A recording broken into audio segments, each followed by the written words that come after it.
মার্কিন রাজনীতিতে তুমুল আলোড়ন। ডোনাল্ড ট্রাম্পের নীতির বিরুদ্ধে যুক্তরাষ্ট্র জুড়ে শুরু হয়েছে এক ব্যতিক্রমী আন্দোলন, নো কিংস। আমেরিকার মাটিতে আবারও উত্তাল জনতা। নো কিংস নামের মধ্যেই যেন বার্তা স্পষ্ট, এই দেশে কোনো রাজা নেই। রয়টার্সের তথ্য অনুযায়ী 50টি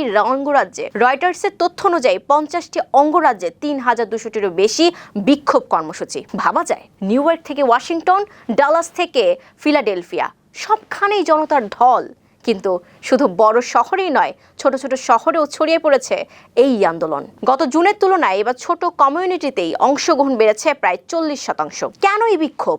ইরানের সঙ্গে সম্ভাব্য যুদ্ধ, কঠোর অভিবাসন নীতি আর বাড়তে থাকা জীবনযাত্রার খরচ, সব মিলিয়ে ক্ষোভে ফুঁসছে সাধারণ মানুষ। বিক্ষোভকারীদের ভাষায়, ট্রাম্প আমাদের উপর স্বৈরশাসকের মতো শাসন করতে চান, কিন্তু আমেরিকা কোনো রাজতন্ত্র নয়, এখানে ক্ষমতা জনগণের। এই আন্দোলনের সবচেয়ে বড় বৈশিষ্ট্য, এটির কোনো একক দাবি নেই। অভিবাসন অভিযান থেকে শুরু করে নির্বাচন, ইউক্রেন, এমনকি আবাসন সংকট, সবকিছুই উঠে এসেছে এই আন্দোলনের ব্যানারে।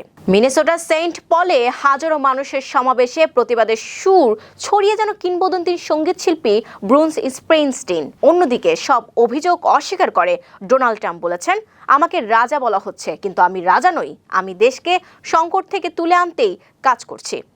আর হোয়াইট হাউসের দাবি, এই আন্দোলন নাকি বামপন্থী অর্থায়নের ফল, জনগণের প্রকৃত সমর্থন নেই এর পেছনে। তাহলে প্রশ্ন একটাই, এই নো কিংস আন্দোলন কি সত্যি জনতার কণ্ঠস্বর, নাকি রাজনৈতিক লড়াইয়ের নতুন এক অধ্যায়?